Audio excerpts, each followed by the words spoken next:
La Corte, a través del Colegio de Jóvenes Estudiantes de Derecho y Nuevos Profesionistas de la Suprema Corte de Justicia de la Nación, AC, presenta el ciclo de clases magistrales en apoyo a la formación para personas secretarias del Poder Judicial de la Federación. El tema de hoy es amparo promovido contra actos previstos en los artículos 22 constitucional y 15 de la Ley de Amparo, reglas especiales, alcances y cumplimiento, con el maestro José Miguel Díaz Rodríguez, director de área de la Secretaría General de la Presidencia de la Suprema Corte de Justicia de la Nación. Es licenciado por la Universidad Nacional Autónoma de México y máster en Argumentación Jurídica por la Universidad de Alicante. Entre los cursos que ha tomado destacan la Teoría Constitucional y el Diplomado en Ampliación y Profundización de Conocimientos de Derecho Económico, ambos en la Universidad Nacional Autónoma de México. Actualización en Derecho Penal en la Suprema Corte de Justicia de la Nación. El curso de Actualización Normativa y Seguimiento Jurisprudencial en el Instituto de la Judicatura Federal, hoy Escuela Federal de Formación Judicial, y el Diplomado Juicio de Amparo y Seminario Derecho Fiscal en la Suprema Corte de Justicia de la Nación, impartido por las Casas de la Cultura Jurídica. En la Suprema Corte de Justicia de la Nación se ha desempeñado como ayudante de servicios de SPS y profesional operativo en la ponencia de la ministra Olga Sánchez Cordero, como actuario y secretario auxiliar de acuerdos en la ponencia del ministro Juan N. Silva Mesa, como secretario auxiliar de acuerdos y secretario auxiliar de ponencia en la ponencia de la ministra Norma Lucía Piña Hernández, y como director de área en la Secretaría General de Presidencia de la Suprema Corte de Justicia de la Nación. El tema que hoy ocupa esta charla es de gran importancia para la justicia en México. Siempre que partamos del hecho de que en general el juicio de amparo está instituido como un recurso judicial efectivo, sencillo, rápido, que tiene características y requisitos propios, los cuales están establecidos en la normativa aplicable. Tópico que ya fue tratado de manera exhaustiva por el magistrado Breyman Labastida en su masterclass del 9 de octubre pasado. En ese sentido, a mí me corresponde compartir ciertos casos de excepción a tales requisitos de procedencia, de suspensión, entre otras cuestiones, ante la presencia de una violación grave de derechos fundamentales de los gobernados, específicamente los supuestos previstos en el artículo 15 de la Ley de Amparo, así como el primer párrafo del artículo 22 constitucional. En principio, quiero comentarles que la Ley de Amparo establece reglas procesales específicas o diferenciadas aplicables a los casos en que se acuda a un juicio de amparo en donde se impugne como acto reclamado el peligro de privación de la vida, ataques a la libertad personal fuera del procedimiento, incomunicación, deportación o expulsión, proscripción o destierro, extradición, desaparición forzada de personas, o alguno de los actos prohibidos por el artículo 22 de la Constitución Política de los Estados Unidos Mexicanos, así como la incorporación forzosa al Ejército, Armada o Fuerza Aérea nacionales. Para esta hipótesis, se prevé que el juicio, en principio, vamos a analizar el artículo 15 de la Ley de Amparo, en donde se establece que puede presentarse por cualquier persona. Esto es, puede acudir cualquier persona, aún siendo menor de edad, en nombre de quien esté en cualquiera de dichas circunstancias de graves violaciones a derechos fundamentales. Asimismo, el artículo 17, fracción cuarta, en cualquier tiempo dice que se puede interponer o promover la demanda de amparo. Es decir, no hay un plazo perentorio ni preclusión del derecho para pedir la protección de la justicia federal. Esto es en el artículo 17, fracción cuarta, justo de la Ley de Amparo. Asimismo, existen otras excepciones a las reglas generales que rigen al juicio de amparo de manera general. Por ejemplo, se establece que puede ser por escrito, por comparecencia o por vía electrónica, además en cualquier día y cualquier horario. Esta demanda se presenta regularmente ante los juzgados de distrito por ser un amparo indirecto. Sin embargo, hay otras excepciones que veremos más adelante, en donde justo las excepciones que prevé la ley de amparo desbordan las condiciones que de manera generalizada se tienen o se necesitan para interponer el recurso judicial efectivo, que es el amparo. Asimismo, en el artículo 20 de la ley de amparo se dice que cualquier hora será hábil para tramitar la suspensión y dictar las providencias urgentes a fin de que se cumpla la resolución en que ésta se haya concedido. Regularmente la suspensión se dicta en un incidente de suspensión, como ustedes saben. Sin embargo, en este caso excepcional, como lo veremos un poquito adelante, se dicta desde el auto de admisión de la demanda. En este momento también, en relación con esta suspensión que prevé la ley de amparo, en relación con el artículo 126 también de ese cuerpo normativo, se dice que la suspensión, y esto es algo muy importante, se concederá de oficio y de plano, lo cual se debe decretar desde el auto de admisión, como se nos decía en el principio, y se debe de comunicar sin demora a la autoridad responsable por cualquier medio que permita lograr su inmediato cumplimiento. En este caso me gustaría realizar una especial mención justamente sobre el tema particular, en tanto que resulta de gran relevancia para intentar salvaguardar los derechos del justiciable. Expresamente, como se los decía, el artículo 126 establece, en lo que aquí interesa, que el órgano jurisdiccional que conoce un juicio debe otorgar la suspensión de oficio y de plano cuando los actos reclamados impliquen los casos previstos en el diverso numeral 15 de dicho cuerpo normativo, a saber, pues son justamente los que ya enumeramos hace un momento, ¿no? Que son justamente incomunicación, privación de actos que importan peligro de privación de la vida, ataques a la libertad personal fuera del procedimiento, incomunicación, deportación, destierro, así como los prohibidos por el 22 constitucional. En estos casos, el órgano jurisdiccional de amparo está obligado a ordenar la paralización de la ejecución del acto reclamado de oficio. Esto es, sin necesidad de que sea solicitado por la parte quejosa. El juez, de manera interna, advierte que se está reclamando uno de los actos prohibidos por el artículo 15 o el artículo 22 de la ley de amparo y dice, lo tengo que suspender, ordenar suspender, porque es una violación relevante de los derechos humanos, lo cual amerita el otorgamiento inmediato de la suspensión.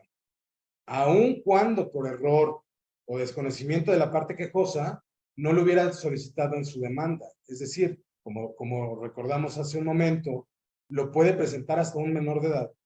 Y por comparecencia o por cualquier otro medio idóneo, como es el electrónico, o por un escrito, ¿no? Siempre a nombre de la persona que está sufriendo esas graves violaciones de derechos fundamentales. Con motivos justamente de los alcances de esa afectación a derechos humanos, el Poder Legislativo en esta ley de amparo dispuso que la autoridad jurisdiccional deberá otorgar la suspensión de plano, es decir, sin necesidad de allegarse mayores elementos para tomar dicha decisión. Por ejemplo, pudiera ser, no sé, el informe justificado, ¿no? Esperar el informe de la autoridad responsable, o bien una prueba documental que se aportara al juicio. Lo cual requeriría abrir un incidente, ¿no? Y realizar las diligencias correspondientes a efecto de traer al juicio o a los autos justamente cada uno de esos elementos para que el órgano jurisdiccional de conocimiento tuviera la posibilidad de decidir si suspende o no. En este caso en particular, volvemos al mismo, de manera inmediata se debe de otorgar la suspensión y de manera sin ningún trámite mayor. pues basta con que la persona juzgadora justamente advierta que el promovente reclama alguno de estos actos, ¿no? Para que ordene justamente la paralización inmediata por parte de la autoridad responsable y, de ser posible, ¿no?, en algunos casos, la restitución provisional del derecho a libertad. Por ello, ¿no?, la norma obliga al órgano jurisdiccional a proveer sobre la suspensión justamente en el auto de admisión de la demanda. Comunicar sin demora la decisión a la autoridad responsable por cualquier medio, o sea, que tenga su alcance para poder lograr un inmediato cumplimiento. El hecho de que se establezca que en los casos la suspensión deba ser otorgada de oficio y de plano, no impide que la parte quejosa en cualquier momento durante el juicio pueda solicitarlo. Además de que hasta el momento de que se dicte la sentencia definitiva. Existen actos, además, justamente, esta ha sido una interpretación del alto tribunal, en el sentido de que, si bien no se encuentran previstos expresamente en el artículo 126 de la Ley de Amparo, lo cierto es que causan una afectación equiparable a la de estos. Por lo cual, ante dicha peculiaridad, la persona juzgadora no podrá alcanzar a percibir oficiosamente lo que se justifica, ¿no? Que quien promueve el amparo justamente pueda formular una solicitud de la que exponga una violación que pudiera meritar la concesión de la suspensión de plano. Justamente en ese escenario, aun cuando la parte promovente no reclame dichos actos de manera particular, el juzgador tiene al alcance o libre albedrío para determinar si se pueden o no determinar que están en un caso de excepción para otorgar la suspensión de oficio y de plano. Luego, en otras reglas que rigen al juicio de amparo, justamente en tratándose de violaciones a derechos fundamentales, que son básicamente los incluidos en el artículo 15 y 22 constitucional, es que se actualiza la procedencia inmediata del juicio de amparo. Es decir, existe hasta excepción expresa al principio de definitividad, previsto en el artículo 61, fracción 18, inciso A. Es decir, el promovente no tiene la necesidad de agotar los medios de defensa ordinarios para presentar la demanda de amparo. Otra regla en particular que rige este juicio de amparo tan peculiar es que se fijan reglas específicas en la tramitación de declaratorios de incompetencia que formulen los jueces de distrito.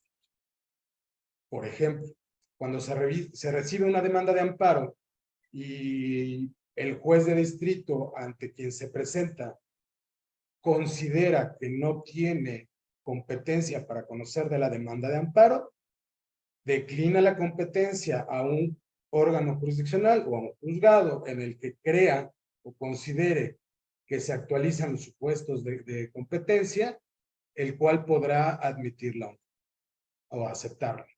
En caso de no aceptarla, se apertura un conflicto competencial, el cual será resuelto por un tribunal colegiado. En este caso en particular, la excepción es cuando se trate de dichos actos, en los que estamos ahora analizando, los jueces de distrito, aun cuando se considere que no tienen competencia, se privilegia el hecho de que antes de ello, de que se remita el asunto a algún juez de distrito que considere que se surte la competencia, se deberá admitir la demanda de amparo y además proveer sobre la suspensión en los términos ya analizados en el artículo 126 de la Ley de Amparo, justamente. Otra regla particular en este juicio de amparo es que, de no haber en el sitio un juez de amparo, ¿no? Un juez de distrito en este caso, todos los jueces del fuero común podrán actuar en auxilio justamente de la justicia federal.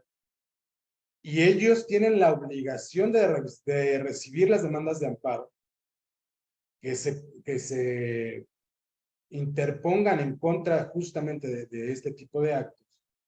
Y ellos además tienen la obligación de suspender de suspender de oficio, ¿no? Conforme al artículo ya analizado.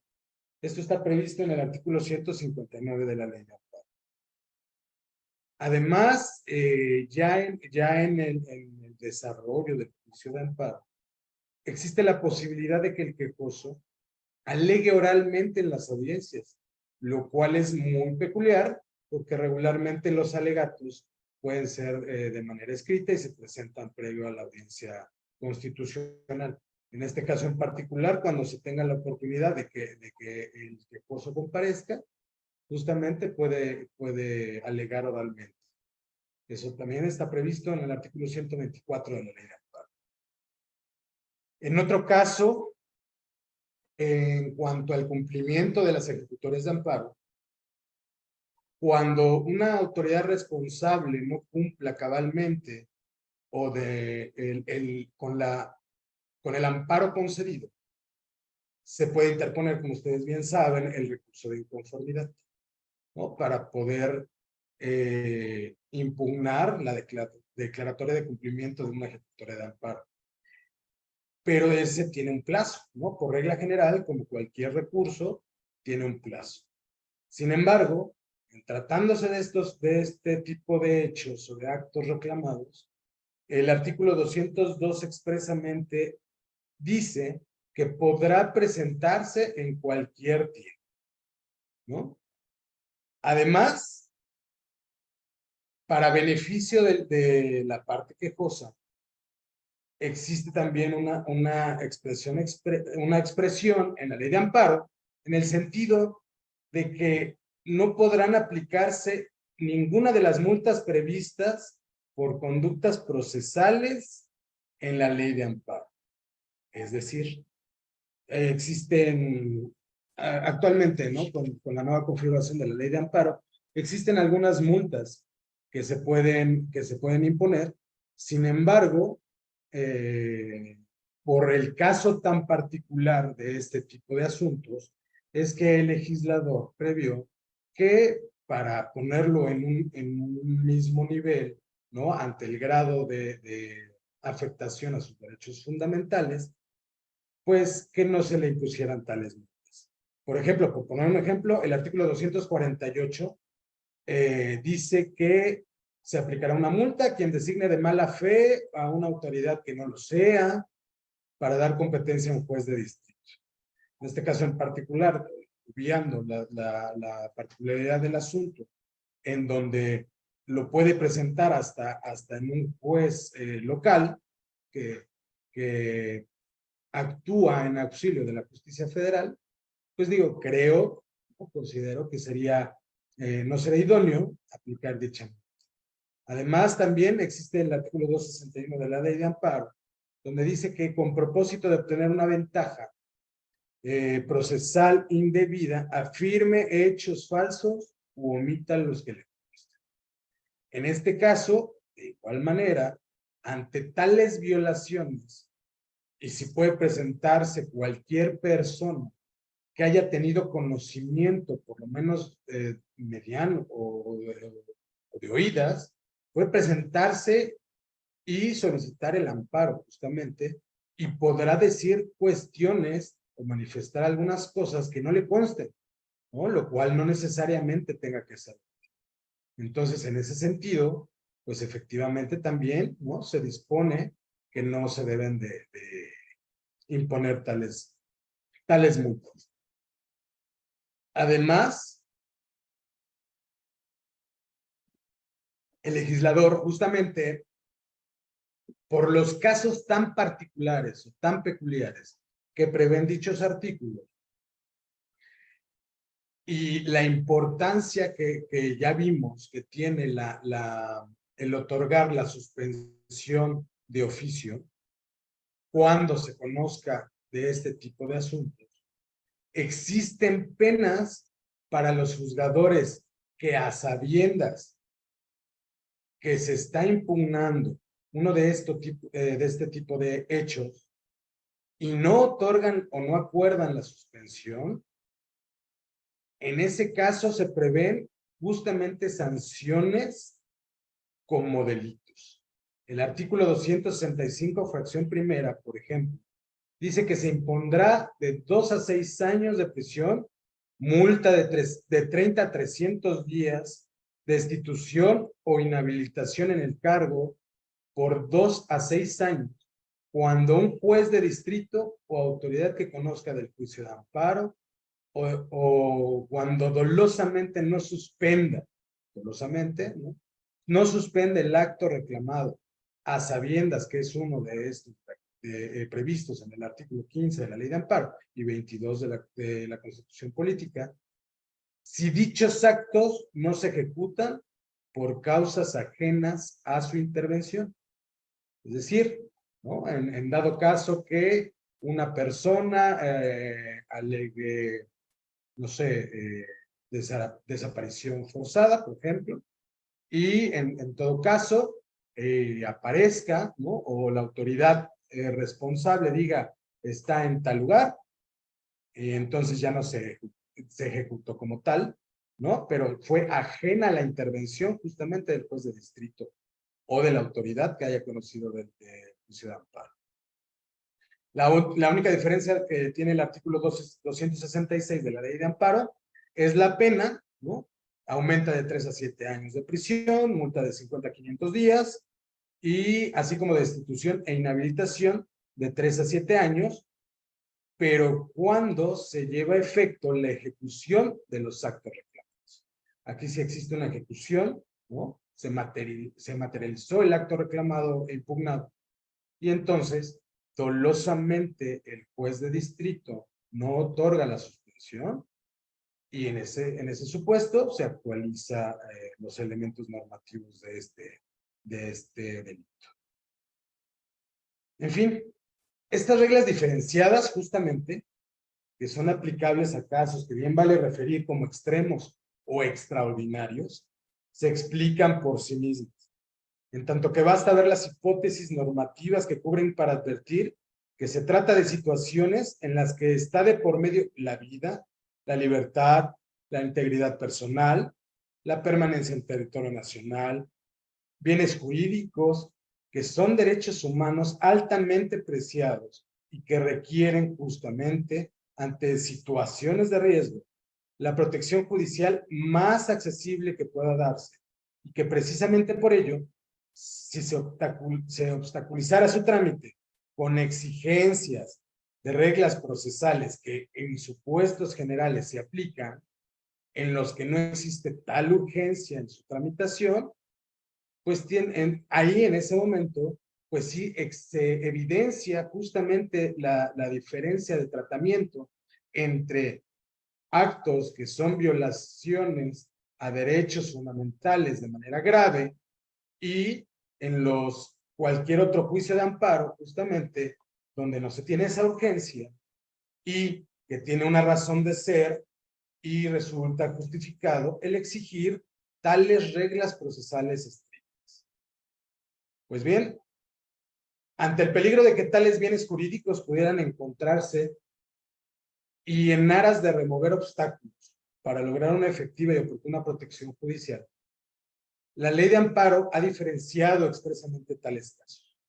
Diferenciación que bien puede entenderse como una manifestación tangible de estar así cumpliendo con el deber de adaptar, tomar medidas, remover obstáculos que el derecho internacional de los derechos humanos exige a los estados, ¿no? En este caso, realizar para que los derechos humanos que se han comprometido a observar puedan ser efectivos. En este sentido, vale la pena traer a colación que todo ello vale, ¿no? Como un criterio interpretativo de la cuestión de violación grave a derechos fundamentales, porque se ponen en riesgo derechos muy importantes que ya dijimos, que es la vida, la libertad, la integridad, etc. Por lo tanto, se debe de procurar siempre y en cada momento una interpretación que favorezca la más efectiva y oportuna protección judicial. Pues bien, esta es la parte dura, la parte de los prevista normativamente, son algunos supuestos que están previstos en la ley de amparo como reglas de excepción, ¿no?, a las cuestiones generales de cuando se presenta una ley de amparo. Perdón, un juicio de amparo. En ese sentido, me gustaría tratar de tocar algunos temas que considero son relevantes, porque el tema en particular es tan extenso que en verdad creo que el tiempo es limitado, ¿no?, para poder llevar a cabo un estudio profundo. Sin embargo, ¿no?, intentaré llevarlos con algunos ejemplos que ha determinado la Suprema Corte de Justicia de la Nación, así como algunos otros órganos jurisdiccionales del Poder Judicial, en el sentido de casos relevantes, ¿no?, en cada uno de estos supuestos. Por ejemplo, en el número 1, que está en el artículo 15 de la Ley de Amparo, es peligro de privación de la vida, ¿no? En principio, dicha expresión, poner en peligro de privación de la vida, es necesario precisar que es resultado justamente del devenir histórico, ¿no? Se tiene conocimiento que en nuestro país, desde culturas precolombinas, se aplicaban penas crueles, dolorosas, como el descuartizamiento, decapitación, lapidación, horca, etc.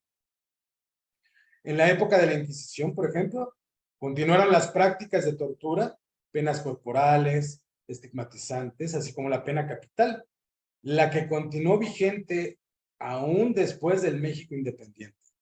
Tan es así que se preveía constitucionalmente para ciertos delitos, particularmente para salteador de caminos, incendiario, parricida, al homicida con alevosía o premeditación, al traidor a la patria en guerra extranjera y delitos graves en el orden castrense.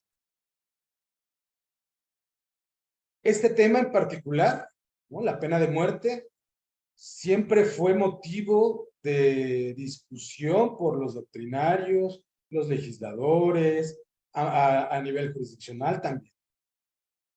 Y sorprendentemente, tal cuestión se vio subsanada o se modificó hasta el 9 de diciembre de 2005, justamente cuando se reformó el artículo 22 constitucional, estableciendo expresamente la prohibición de la pena de muerte entre algunos otros.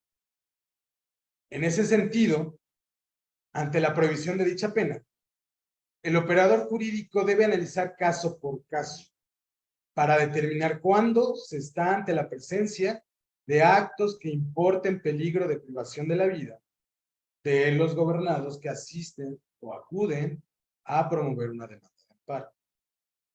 Digo, en este momento es difícil poner ejemplos de algún acto jurídico emitido por alguna autoridad que inevitablemente tenga como consecuencia directa la privación de la vida del gobernado. Por lo anterior, la expresión peligro conlleva un doble significado. Esto es, la inminencia de que el resultado va a suceder, o bien, si basta la simple potencialidad del acto para que eventualmente se desencadene un riesgo de uno de los bienes jurídicamente tutelados por excelencia, esto es, la vida. Esto es una cuestión que el operador jurídico siempre se tiene que enfrentar al analizar este tipo de asuntos, ¿no? Es inminente que suceda, es decir, solamente se tramitará como caso de excepción cuando sea claro que inminentemente se pone en peligro el bien jurídico tutelado, esto es la vida, o simplemente que exista una potencialidad de que el acto en una cuestión futura pudiera poner en peligro justamente el derecho a la vida. A manera de ejemplo, ahorita me permito compartirles de manera muy sintética lo resuelto por la primera sala de este alto tribunal.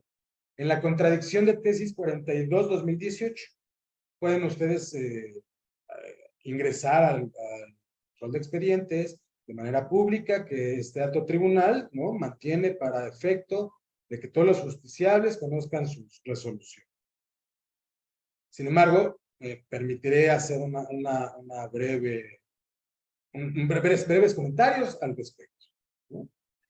En esa ocasión, la primera sala consideró que el tema a dilucidar consistió en determinar si la omisión de una autoridad penitenciaria de proporcionar atención médica constituía o no un acto que pudiera entenderse como de aquellos que prohíbe el artículo 22 constitucional para efectos de la procedencia de la suspensión de oficio y de plano en términos del 126 de la Ley de Amparo que ya comentamos. En principio, se estableció que la omisión de las autoridades penitenciarias de proporcionar atención médica no es un acto de los que se encuentran expresamente previstos en el artículo 22 de la Constitución Política de los Estados Unidos Mexicanos, por lo que realizó, ¿no?, este órgano jurisdiccional un ejercicio argumentativo para verificar si tal omisión de las autoridades penitenciarias era un acto o no que pudiera equipararse a alguno de los previstos en dicho precepto. Para lo cual, se precisó que la atención médica forma parte del derecho a la salud, el que comprende acciones dirigidas a proteger, promover y restaurar la salud de las personas. Al incluir actividades preventivas tales como vacunación, ¿no?, curativas, de rehabilitación, así como la atención de urgencias médicas. En ese sentido, ante los múltiples supuestos que pueden incluirse en la omisión justamente de una autoridad penitenciaria de brindar una atención médica, la primera sala consideró que no resultaba conveniente fijar una regla general en relación con la procedencia de la suspensión de oficio de plano en los casos en que un interno impugnara tal acto retenor.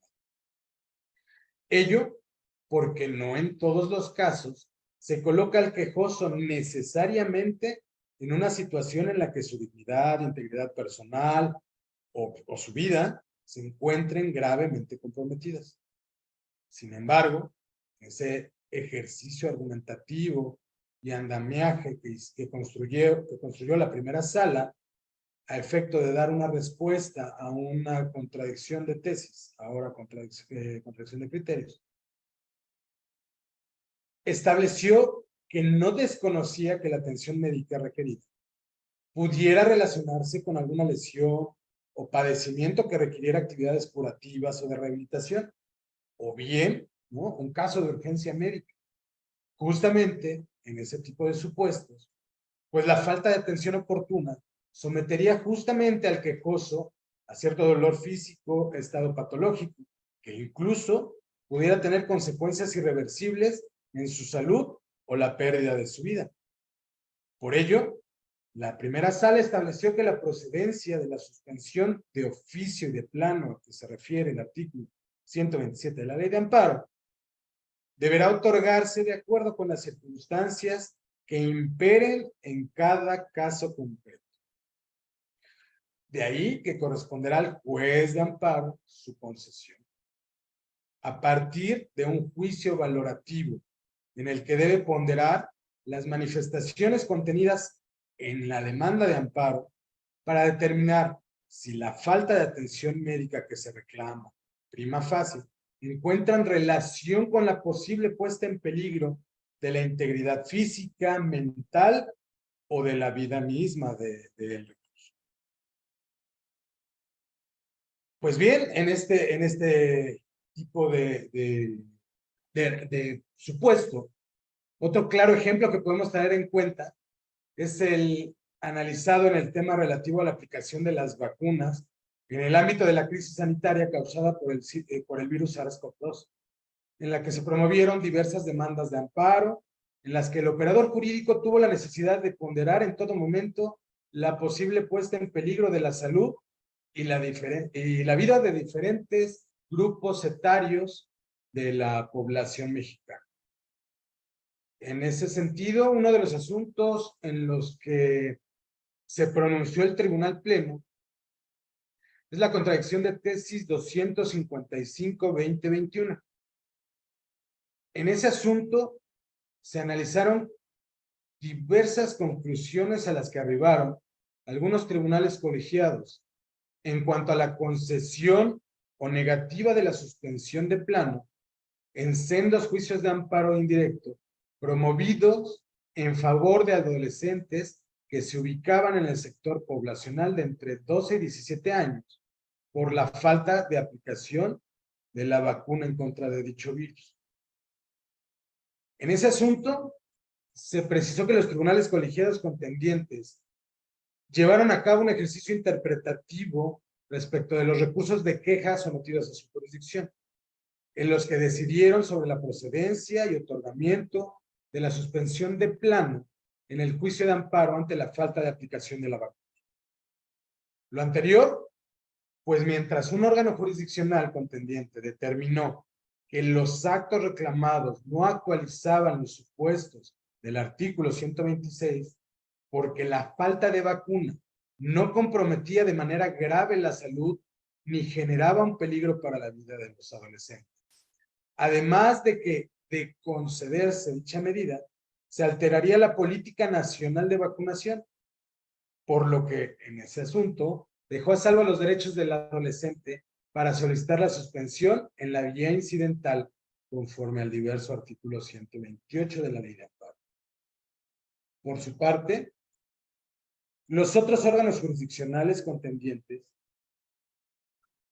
consideraron que se actualizaba la vía establecida justamente en el artículo 126 de la Ley de Amparo, pues los actos reclamados ponían en riesgo la vida de las personas adolescentes quejosas en caso de que llegaran a contagiarse de COVID-19, por lo que concedieron la suspensión en un pronunciamiento de plano, sin considerar la vía incidental como el trámite idóneo para dictar la medida cautelar.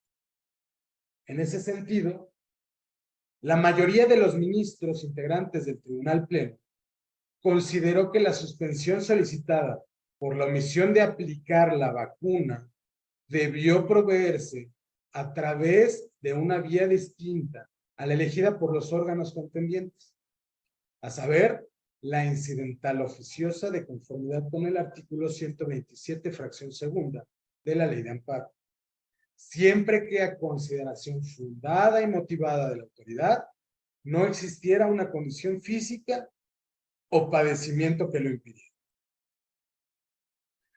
Dicha decisión, ¿no?, que fue resuelta por la mayoría de los ministros integrantes del Tribunal Pleno, pone de manifiesto la necesidad de interpretación y ponderación por parte del operador jurídico en cada caso concreto, ¿no? Como lo decía en un principio, especialmente en asuntos en los que se ven involucrados actos que importen peligro de privación de la vida. Reitero, hasta dónde la expresión peligro significa la inminencia del resultado o solo basta con la simple potencialidad de que éste se actualice.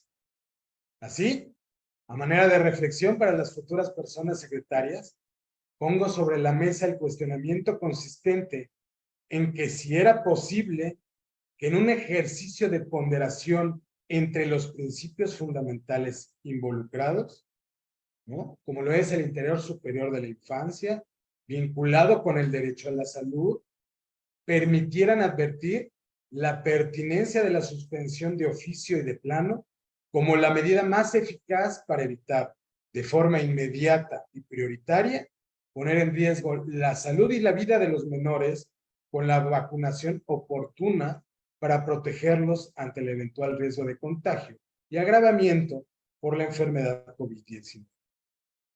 Justamente porque en ese momento ya existía autorización por parte de la autoridad sanitaria, COFEPRIS, para inocular a el grupo etario de los 12 a los 17 años.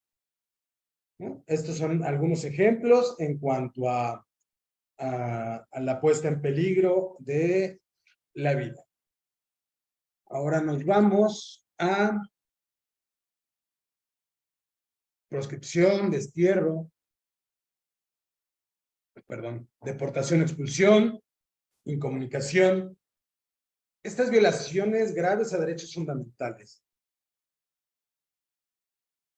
no necesariamente se pueden actualizar de manera aislada, sino con una denuncia o con una demanda de amparo pueden estar involucrados justamente varios de estos supuestos, ¿no?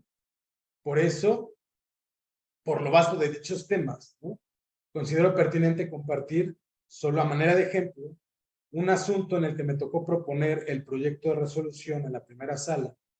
Esto es la solicitud de facultad de atracción 540-2021. Dicho asunto me llamó mucho la atención, ¿no?, porque los hechos justamente narran que tuvieron origen en una demanda de amparo presentada por la pareja e hija de un migrante extranjero, evidentemente era de un país de Cuba, y que perdió la vida mientras viajaba en compañía de otros migrantes cuyo destino era los Estados Unidos de América. La causa de la muerte fueron diversos disparos que realizaron elementos de la Guardia Nacional, en tanto que la camioneta en donde viajaba, ¿no?, estos migrantes evadieron el puesto de control migratorio, ¿no? La Guardia Nacional ordena su detención y comienzan a disparar y le causa la muerte a este migrante cubano, ¿no? En virtud de lo anterior, tanto su pareja sentimental con la que procreó una hija en Cuba emprendieron diversas acciones legales para que se esclarecieran los hechos. Por ejemplo, promovió una queja ante la Comisión Nacional de Derechos Humanos, organismo que le informó a dicha ciudadana cubana sobre la existencia de una carpeta de investigación iniciada en la Unidad de Investigación de Delitos para Personas Migrantes de la Fiscalía General de la República. En ese sentido, esta mujer encomendó a su representante legal en México, un abogado, para que se comunicara con el agente del Ministerio Público encargado de la integración de la carpeta de investigación de México, el cual envió, para tal efecto, envió un correo electrónico a dicho funcionario. Sin embargo, nunca se recibió respuesta. En contra de esa omisión, la mujer cubana, por propio derecho y en representación de su menor hija, promovió una demanda de amparo con el objeto de que se le permitiera tener acceso de manera electrónica a la carpeta de investigación, ¿no?, como una cuestión pues que se consideraba como una víctima indirecta. No obstante, el juez de distrito del que tuvo oportunidad de conocer esa demanda de amparo la desechó de plano, al estimar que se había actualizado la causa de improcedencia prevista en el artículo 61, fracción 23, en relación con el numeral 6, ambos de la ley de amparo, en el sentido de que la demanda de amparo no contaba con la firma electrónica de quien la promovió. Por lo tanto, tal circunstancia se equiparaba a la falta de voluntad para instar el juicio como tal. En contra de ese desechamiento, el autorizado de la parte quejosa interpuso recurso de queja. Dicho abogado solicitó a este alto tribunal que ejerciera su facultad de atracción para conocer y resolver dicho medio de defensa, en virtud de que involucraba la oportunidad de que este alto tribunal pudiera reinterpretar supuestos de excepción ¿no? Para modular los requisitos de la demanda de amparo, justamente lo que estamos platicando a lo largo de esta charla, en el sentido de que en violaciones graves de derechos fundamentales se pueden advertir que existen algunos supuestos de excepción para no exigir de manera pura y dura, ¿no?, los requisitos establecidos en la ley, ¿no? En ese sentido, la primera sala, al conocer de esta facultad de atracción, consideró que la materia que imperaba en el caso, en cuanto a la falta de firma electrónica, como un mecanismo de manifestación de la voluntad y reflejo del principio constitucional de instancia de parte agraviada, cuando la parte quejosa se encuentra en un contexto fáctico y legal excepcional, ¿no?, por ser una persona extranjera, no habita en territorio nacional y que además, por diversas cuestiones, no tiene fácil acceso a los medios de comunicación ordinarios. Por lo tanto, ¿no?, se dijo que era interesante por novedosa, pues generaba una primera posibilidad para que este alto tribunal desarrollara una doctrina a la luz de los principios pro persona e indubio pro activo. En ese sentido, se estableció que el conocimiento del asunto permitiría además a la primera sala determinar si las situaciones a las que se enfrentan los justiciables a la luz del derecho de acceso a la justicia eran análogos o no a las establecidas en los artículos 3, 15 y 109 de la Ley de Amparo. En caso de resultar así, justamente, se debía modular los medios a través de los que pudiera tenerse por acreditado el principio de parte agraviada en el caso concreto. Asimismo, se estimó que la temática era trascendente, pues la crisis migratoria en México en los últimos años, producida por un aumento masivo del número de refugiados, migrantes y retornados en tránsito hacia el norte a través de Centroamérica, en donde las personas que se desplazan, en su mayoría por vías irregulares, evidentemente, se enfrentan a múltiples barreras, sufren accidentes, lesiones, son víctimas de diversos delitos, como extorsión, violencia sexual, desaparición forzada, e incluso homicidio, como aconteció en este caso que ahora les platico. Lo cual, en contraste justamente con las obligaciones que tiene el Estado mexicano, exigían en ese momento que este alto tribunal construyera justamente un criterio para que las personas migrantes o sus familiares que viven fuera del territorio nacional pudieran tener un acceso efectivo a la justicia en México, ya que los operadores jurídicos cada vez con mayor frecuencia se enfrentaban a este tipo de supuestos.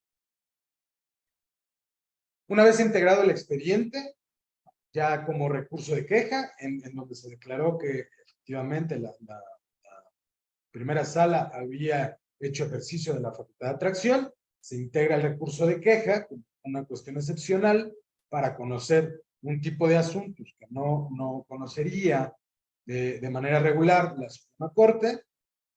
Se integró y la primera sala resolvió dicho asunto. En esa queja se declararon esencialmente fundados los agravios hechos valer por la parte recurrente, a partir del argumento central que no había sido jurídicamente correcto que se desechara de plano por notoriamente improcedente la demanda de amparo indirecto pretendida, pues tomando en consideración las diferencias identitarias de la parte quejosa, al ser extranjeras, el contexto además de que una situación económica que impera en dicho país, ¿no?, el juzgado de distrito se encontraba obligado a modular justamente la forma en que la ley de amparo regula el desechamiento de plano y la prevención de la demanda de amparo, con la finalidad justamente de optimizar el derecho al acceso efectivo a la justicia de las quejosas. Aun cuando, y esto de manera expresa, lo dijo la primera sala, el acto reclamado no guardaba identidad con ninguno de los que dispone el artículo 15 de la Ley de Amparo. En ese sentido, se consideró que por las circunstancias propias que rodeaban a las presuntas quejosas, en ese asunto se determinó llamarlas presuntas quejosas, porque todavía no había sido admitida su demanda de amparo.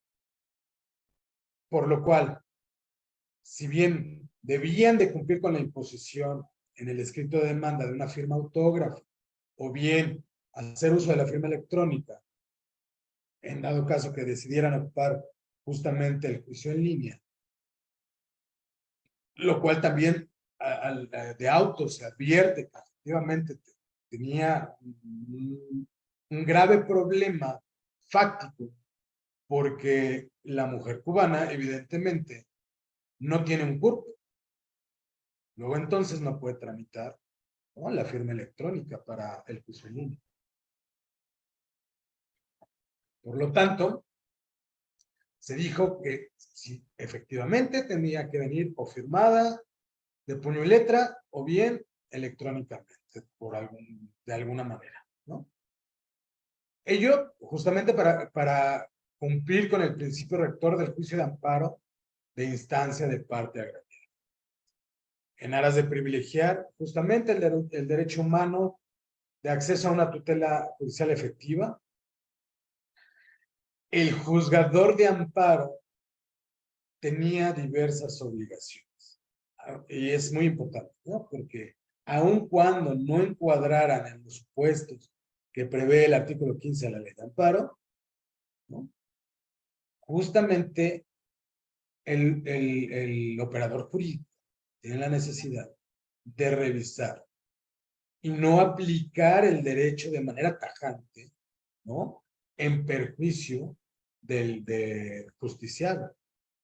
Por lo tanto, ¿no?, debe de tener en cuenta siempre las dificultades que desde el propio escrito de demanda se le hizo saber, ¿no? Por lo cual, la primera sala dijo, debes de implementar ajustes razonables para generar la posibilidad de que la parte quejosa estuviera en condiciones de igualdad en relación con cualquier persona mexicana para poder acceder justamente a la tramitación de un juicio de amparo.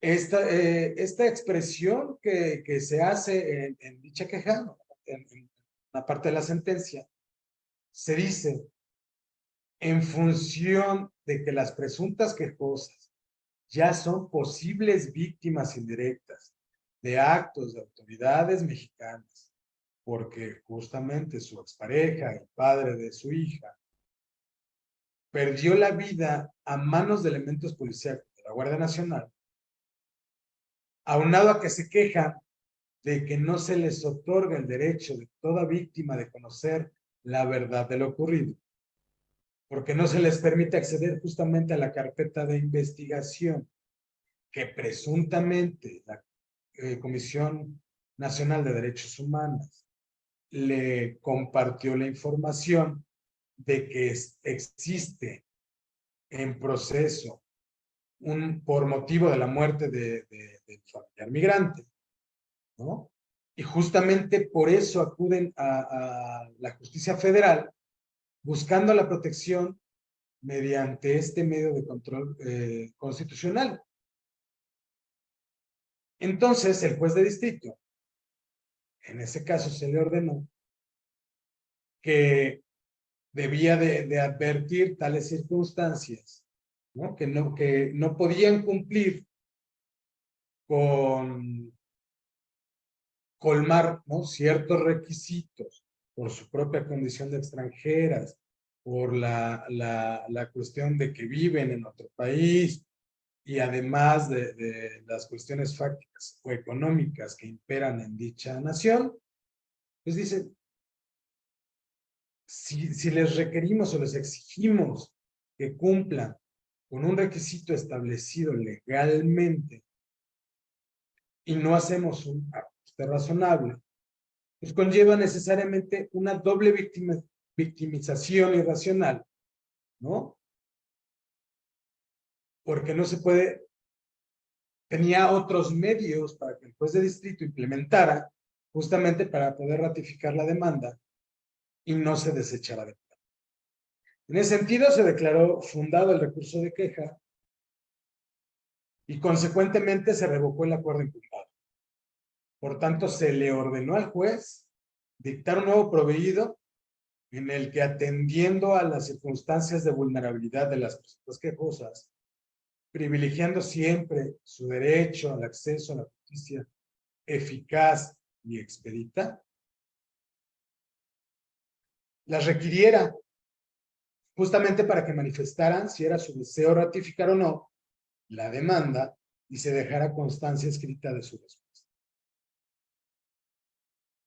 Para cumplimentar lo anterior, se instruyó al juez para el efecto de que implementara todo un mecanismo de apoyo exterior en conjunto con la Secretaría de Relaciones Exteriores, para que por su conducto y con auxilio del Consulado Mexicano en Cuba, ¿no?, por única ocasión, ordenara citar a la presunta quejosa que promovía por su propio derecho y en representación de la monarquía, y ante la presencia de alguien que contara con fe pública, se le hiciera saber del requerimiento relativo a que si debía ratificar o no la demanda.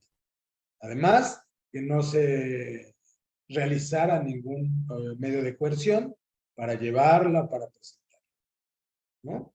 Además de que debía quedar una constancia de la actuación en el desarrollo. Además, se precisó que el juez de distrito debía solicitar a la Secretaría de Relaciones Exteriores que instruyera al Consulado de México, Cuba, para el efecto de que se pusiera en comunicación con la parte recurrente, ¿no?, en la queja, a través de los datos de contacto que ella misma había ingresado en la demanda de amparo. Y además, proporcionara asistencia técnica para lograr la ratificación de la demanda de amparo. Es un caso interesante, donde por último se destacó que todas las notificaciones que debían realizarse a las quejosas extranjeras pudieran ser practicadas con personas que fueran autorizadas ya en el expediente del juicio de amparo indirecto de origen.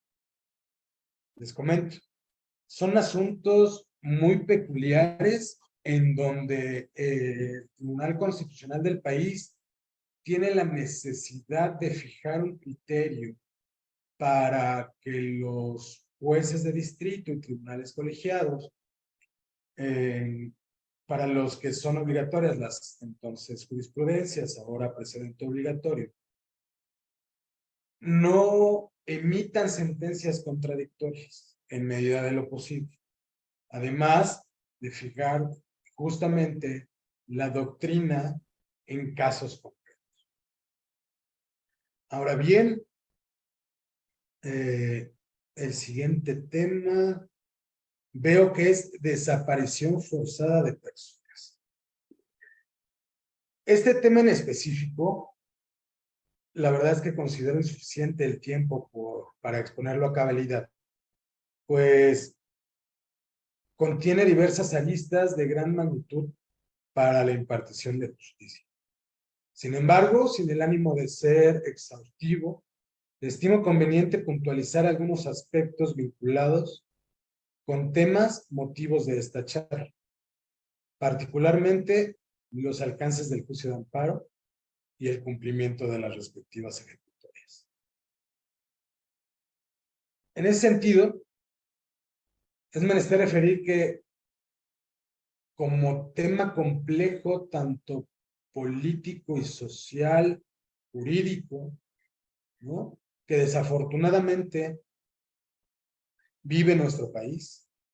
Esto, según los datos de la Comisión Nacional de Búsqueda, al 15 de junio de 2023, 15 de junio pasado, el número de reportes de personas desaparecidas es de 286,890, de las cuales hay advertí datos contrarios, sin embargo, están entre 110 y 111,042 personas, las cuales continúan como desaparecidas.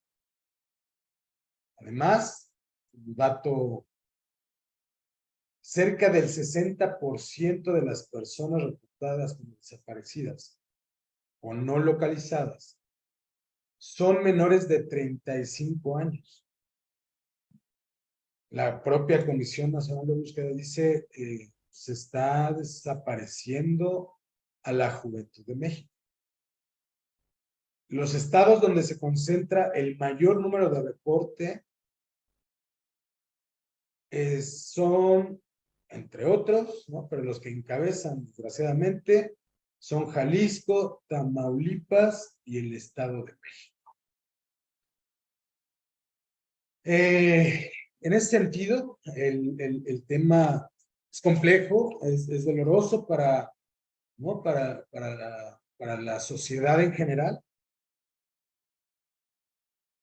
pero a partir de ello, ¿no? se advierte la necesidad de siempre estar estudiando, analizando y conformando una doctrina jurisprudencial por parte de los órganos jurisdiccionales, justamente, para efecto de tratar de combatir en la medida de lo posible, o desde este lado que ocupa a los órganos jurisdiccionales, a disminuir justamente este tipo de violaciones graves a derechos fundamentales.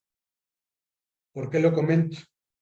Porque se recuerda en la parte general del principio de esta charla, el juez de distrito puede echar mano de cualquier medio para allegarse de información, para solicitar a todas las autoridades que pudieran estar involucradas en una desaparición forzada, a que den la información veraz y lo más pronto posible.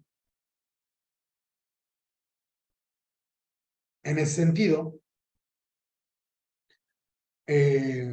doctrinalmente, se entiende que una persona es sometida a una desaparición forzada cuando ocurren ciertos elementos, ¿no? Uno, privación de la libertad de una persona. Dos, intervención directa de agentes estatales o por la aprobación de estos.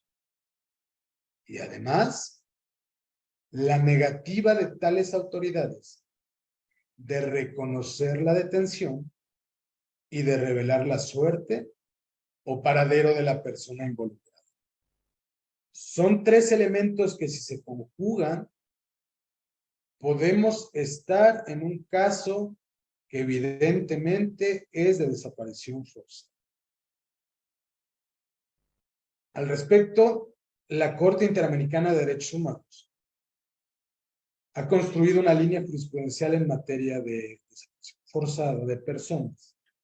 A manera de ejemplo, debemos recordar el caso Isaza Uribe y otros contra Colombia, en el que se estableció que la desaparición forzada es considerada una grave violación de derechos humanos, dada la particular relevancia de las transgresiones que conlleva y la naturaleza de los derechos lesionados, así como el carácter permanente y pluriofensivo. Otro caso que debemos recordar es Rochac Hernández y otros contra El Salvador. Ahí la Corte Interamericana reiteró que la desaparición forzada constituye una violación múltiple de varios derechos protegidos por la Convención Americana y que coloca a la víctima en un estado de completa indefensión, acarreando otras vulneraciones conexas, siendo particularmente grave cuando forma parte de un patrón sistemático o práctica aplicada o tolerada por los estados que firmaron ciertos tratados internacionales. Pues bien, así como la Corte Interamericana de Derechos Humanos se ha pronunciado sobre el particular, los órganos jurisdiccionales en México también se han enfrentado a múltiples dificultades al momento de conocer de los amparos promovidos en contra de este toque. Así, algunos jueces de distrito han llegado a la determinación de inaplicar ex oficio algunas porciones normativas del propio artículo 15 de la Ley de Amparo, ¿no? A partir de justamente un andamiaje argumentativo sólido, en aquel momento, en el artículo 15, cuando conocieron el asunto, y actualmente dice, cuando la persona, a ver, sí, exacto, las medidas tomadas, ¿no? Cuando no se logra la comparecencia de un agraviado o el quejoso al presentar la demanda de amparo, tiene cierto plazo, ¿no? para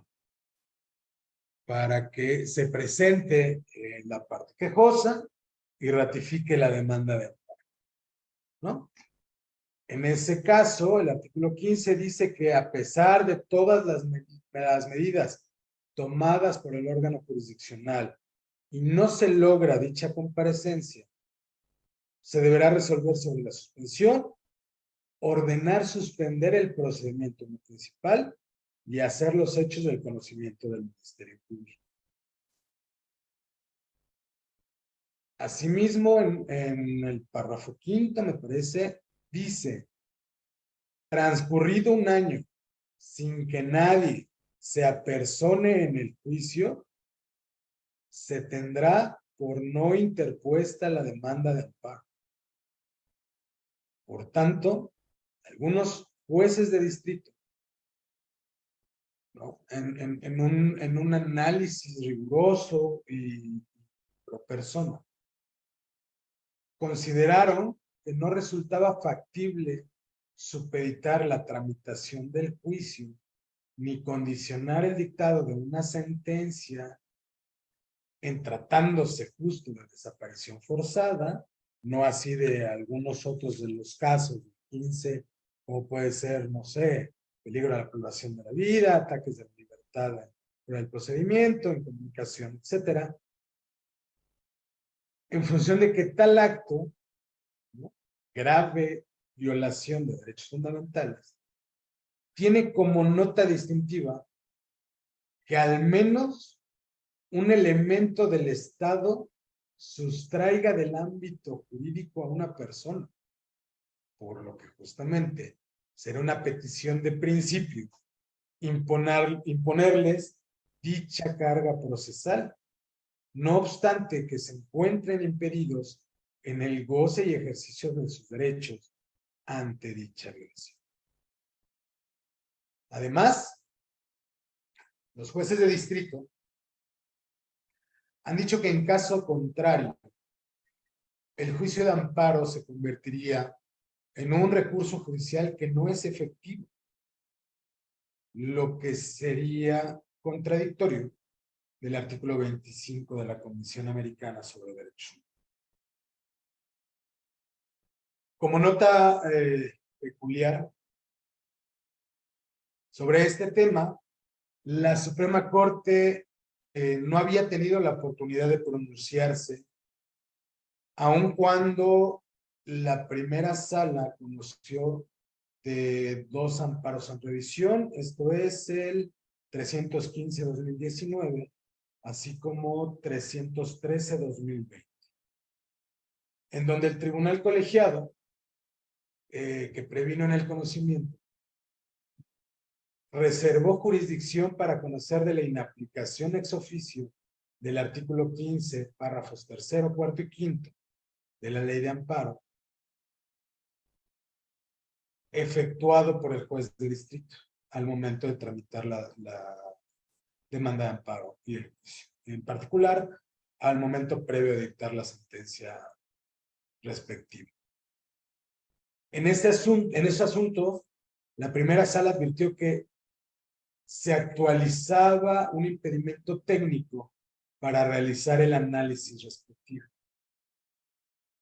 pues ninguna de las autoridades recurrentes que vinieron al recurso de revisión expresaron agravio alguno que impugnara, ¿no? Solo se limitaron a cuestionar diversas cuestiones atribuidas al órgano jurisdiccional, en este caso al juez de distrito, en el sentido de que había invadido facultades del Ministerio Público por recabar oficiosamente algunas pruebas, etcétera. Por lo cual, se concluyó que no se actualizaba la competencia originaria de este acto. Por tanto, pues no se tuvo oportunidad de analizar. Sin embargo, recientemente, al investigar sobre este tema, advertí que se resolvió el amparo en revisión 51/2020, en donde la primera sala, citando para ello el caso Alvarado, Espinosa y otros contra México, en el que la Corte Interamericana de Derechos Humanos sostuvo que los estados deben adoptar las medidas necesarias para que el recurso de habeas corpus, ¿no?, en este caso el amparo de búsqueda de personas desaparecidas, puede ser ejercida de manera eficaz en situaciones de desaparición forzada. En ese asunto, además, se determinó que el Estado mexicano era responsable internacionalmente por la violación del artículo 2 en relación con los artículos 8 y 25 de la Convención Americana, en perjuicio de las víctimas desaparecidas, ya que el juicio de amparo, al momento de los hechos, no constituía un recurso efectivo en casos de desaparición forzada, pues se solicitaba la ratificación de la demanda de amparo. No obstante, como parte de su resolución, dicha Corte Regional consideró que la emisión de la nueva ley de amparo en 2013 podría articularse como una garantía de no repetición, al considerar que su artículo 15 ya no solicitaba la ratificación de la demanda de amparo por parte de personas desaparecidas.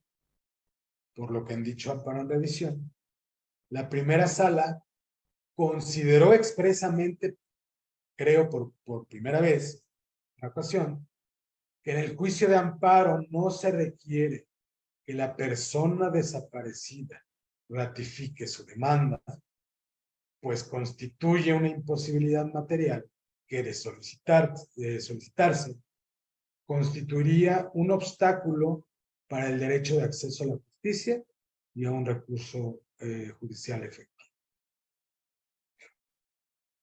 En otro aspecto, el Tribunal Constitucional de este país también ha establecido directrices importantes que considero relevante u oportuno compartirlas con ustedes. Particularmente en el sentido de que la desaparición forzada es una de las más graves y crueles violaciones de derechos humanos. Ello, pues, implica justamente una diversa vulneración, como les comentaba hace un momento, en donde están incluidos diversos derechos que están conectados irremediablemente. En este caso en particular, podemos traer a cuenta la libertad, la integridad personal, la vida, el reconocimiento de la personalidad jurídica, así como de la identidad. Asimismo, vulnera efectivamente los derechos de acceso a la justicia, a la verdad y a la integridad de personas de los familiares. Es decir, el Tribunal Constitucional del país ha caminado, ¿no?, en la construcción de esta doctrina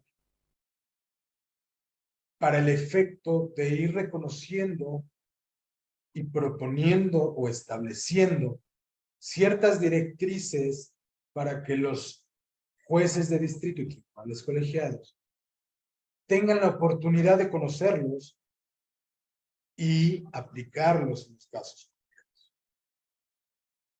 Aquí, a manera de ejemplo, también es necesario recordar el asunto varios 912/2010, caso Rosendo Radilla Pacheco, el cual, dada su relevancia, ya ha sido analizado y comentado en múltiples ocasiones, por lo que en ese sentido no abundaré sobre otros temas. No obstante, sí creo que es necesario expresar, ¿no?, en esta oportunidad, que dicho asunto fue un parteaguas en el reconocimiento por parte del Estado mexicano a los derechos fundamentales de las personas, en donde además el Tribunal Pleno, de manera expresa, resaltó que la desaparición forzada no cesa hasta en tanto la suerte o paradero de la persona desaparecida no sea plenamente establecido. En otras palabras, en ningún momento debe descuidarse o ignorarse la obligación de destinar todos los recursos necesarios por parte de las autoridades, ¿no?, mexicanas, en este caso, para encontrar a una persona desaparecida y además identificar en la medida de lo posible a las personas responsables de su desaparición. Otro caso emblemático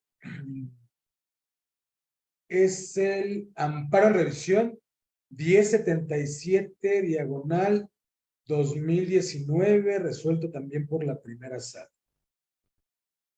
En ese asunto se señaló que era innegable que la desaparición de personas no solo interrumpía y afectaba de manera definitiva la plena realización de un proyecto de vida, tanto de la víctima directa, es decir, la persona desaparecida, así como de las víctimas indirectas, como son sus familiares, amigos, y además coloca a la vida y a la integridad personal de las personas desaparecidas en riesgo permanente y en una incertidumbre constante, ya que no existe ninguna protección jurídica o garantía de que en algún momento o eventualmente va a ser puesta en libertad por sus captores.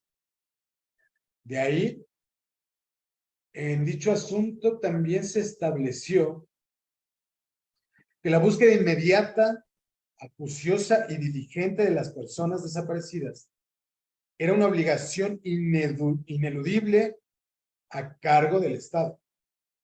Por tanto, debía emprenderse sin obstáculos injustificados y con toda la fuerza institucional posible. Así, también la primera sala consideró que en casos de desaparición forzada de personas, no solo se involucraba la obligación de castigar a los responsables y asignarles consecuencias jurídicas proporcionales con la magnitud de su violación, sino la impostergable obligación de búsqueda de las personas desaparecidas con toda la fuerza institucional, con toda la coordinación de las instituciones instituciones o de las autoridades que necesariamente tengan que intervenir para lograr dicho objetivo. Además, otro aspecto notable, ¿no? En dicho asunto se reconoció que las acciones urgentes emitidas por la Organización Nacional son vinculantes y obligatorias tanto para las autoridades encargadas de la búsqueda e investigación, así como de la investigación justamente de las personas desaparecidas, ¿no? Pues es como, ahí se especificó que cualquier determinación en relación con dicho tema que vinculara tanto la búsqueda o investigación de las personas que dictara o emitiera la ONU, en este caso, era obligatorio para las autoridades responsables. Entonces, evidentemente tenían que acatarlas. En este asunto en particular, ¿no?, se trató también un tema muy importante y que justamente anuncié desde el principio, en cuanto a la efectividad de la ejecución de las sentencias de amparo, ¿no? En tratándose justamente en este tipo de asuntos que son graves, muy graves, violatorios de manera trascendental de derechos fundamentales, en donde el tema a dilucidar siempre ha sido cómo materializar la protección constitucional, específicamente en las medidas de reparación, en el juicio de amparo de desaparición forzada de personas. Aquí debemos retomar lo que también se resolvió en el amparo en revisión 51-2020 que cité hace unos momentos, en el que al emprender justamente el análisis del caso concreto, la primera sala concluyó que ante casos de graves violaciones a derechos humanos, como lo es la desaparición forzada de personas, se actualizaba una excepción a la regla general establecida en el diverso amparo en revisión 706-2015 en cuanto a las limitaciones del juicio de amparo para fijar medidas de reparación integral más allá de la restitución o de la compensación vía cumplimiento sustituto. Es decir, aquí existe un precedente de la sala, justamente, donde se dice que en los juicios de amparo no se pueden determinar ni medidas de satisfacción, rehabilitación o no repetición. Sin embargo, en este asunto que ahora les comento, se estimó otra excepción a la regla. En ese sentido, la primera sala estimó que los órganos jurisdiccionales tienen facultades para imponer medidas de reparación integral, justamente a fin de restituir a las personas desaparecidas y a sus familiares en el pleno goce de sus derechos violados.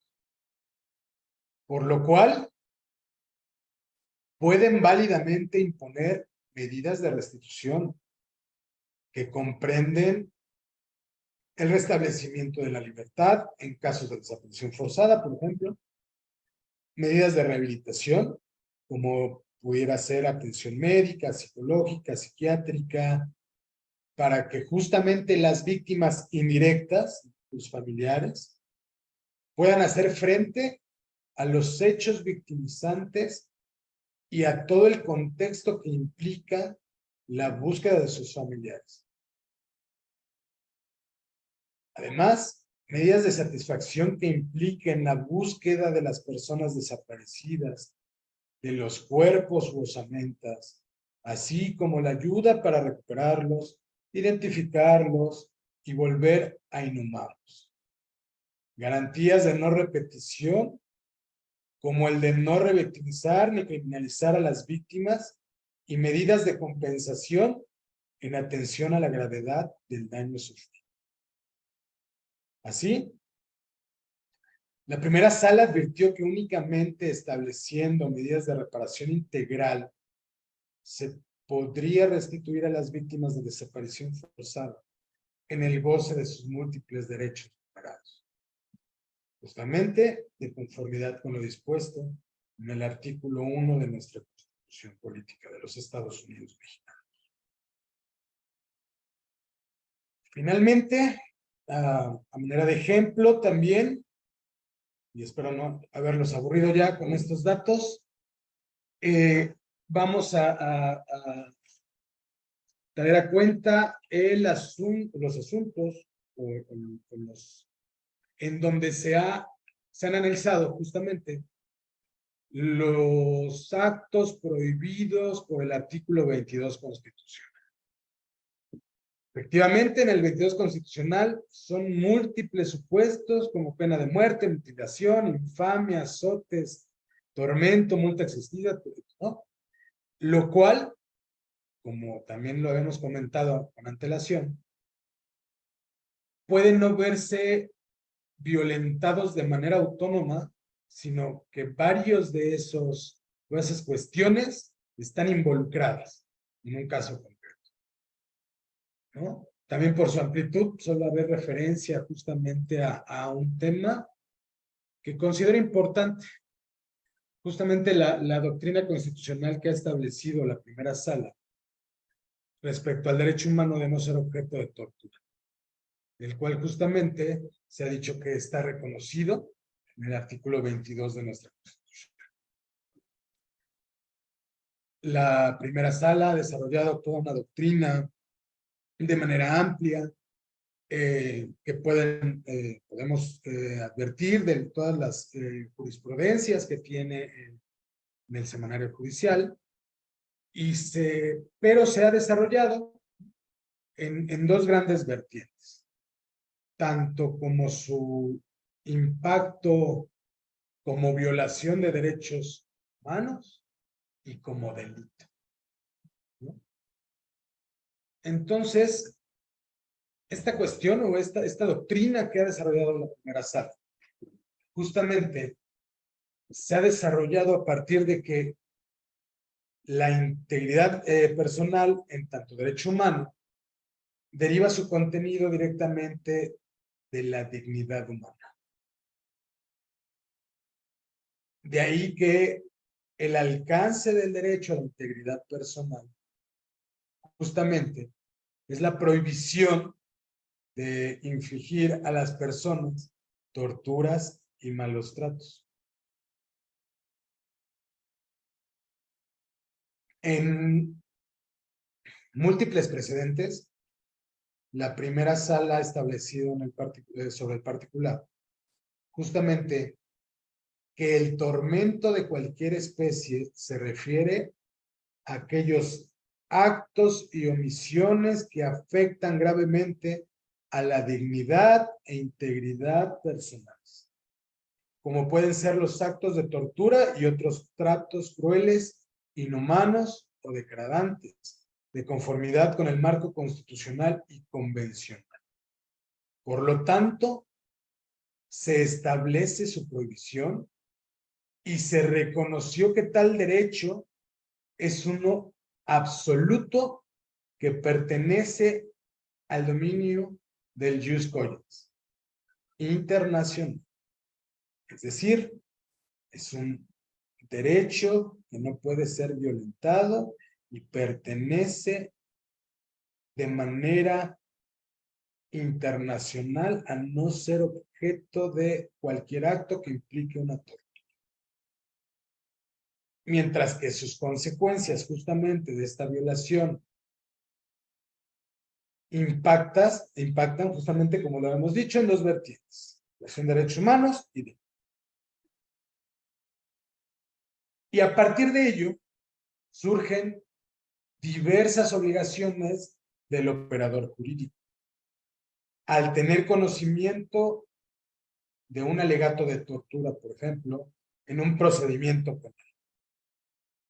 Es decir, por la trascendencia de la violación al derecho humano, a la integridad personal, por la comisión de actos de tortura contra ciertas personas que están sujetas a una custodia de autoridades del Estado, quienes deben en principio cuidar,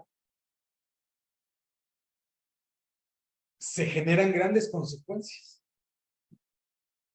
y obliga que dicha tortura sea investigada justamente como delito en estricto sentido, ¿no? Porque para lo cual se le da vista al Ministerio Público desde el momento en que se tiene conocimiento de un alegato de tortura, se actualiza la obligación del juzgador de dar vista al Ministerio Público para que en todo caso se integre la carpeta de investigación correspondiente.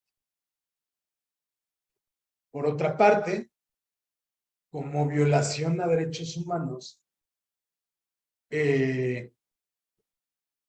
justamente deriva de que las pruebas obtenidas presuntamente con motivo de tales actos de tortura a los que presuntamente fue sometido un inculpado, y si es demostrada la tortura, ¿no?, se debe excluir las diligencias en donde exista una manifestación de autoincriminación por parte del inculpado, ¿no? Como en este caso pudiera ser, no sé, la confesión obtenida en la declaración ministerial, ¿no? Donde desgraciadamente se tienen arraigados muchas costumbres, ¿no? Que justamente por esta doctrina que ha establecido la Corte, pues han venido o intentando subsanar en la medida de lo posible dichas violaciones, ¿no?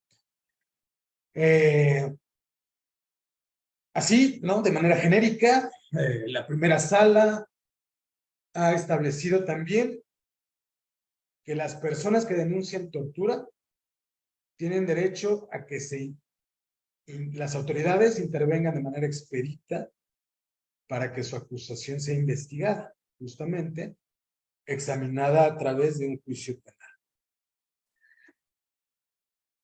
Por tanto, las autoridades también tienen la obligación de investigar la tortura para que, en su caso, se esclarezca como un delito y se realice y se prosiga de modo diligente las investigaciones necesarias para deslindar la responsabilidad en su comisión.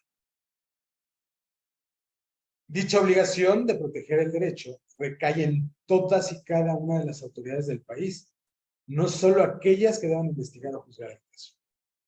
¿No? Ningún elemento del Estado puede torturar a un gobernante. Además, se ha dicho que, atento al principio interpretativo pro persona, para efectos del mencionado derecho, debe considerarse como denuncia de un acto de tortura a todo tipo de noticia o aviso que sobre este hecho se formule ante cualquier autoridad con motivo de sus funciones.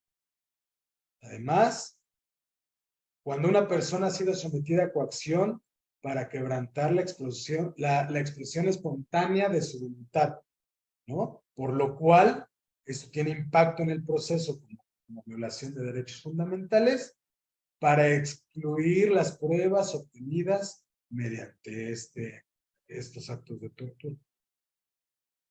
Pues así damos por concluido esta plática, que espero no haya sido aburrida, ¿no? Son temas bastante amplios, considero que honestamente sí se quisieran tratar de manera más honda.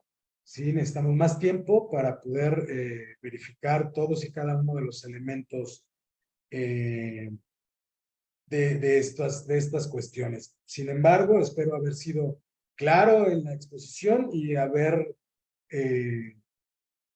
puesto o implantado la semillita de la duda, de investigar justamente, ¿no? Cuáles son los casos de excepción, ¿no? Que los tratamos de ver de manera somera. Sin embargo, a lo largo, preferí, ¿no? Plantearles algunos supuestos de asuntos que se resolvieron por el Tribunal Pleno, por la primera sala, por jueces juzgados de distrito, por tribunales colegiados, a efecto de compartir un poco la razón creo, de estas conferencias, en el sentido de, pues, tratar de compartir el sentir de cada uno de los proyectistas y juzgadores del país. Muchas gracias. La Corte presentó la clase magistral Amparo promovido contra actos previstos en los artículos 22 constitucional y 15 de la Ley de Amparo. Reglas especiales, alcances y cumplimiento. Impartida por el maestro José Miguel Díaz Rodríguez.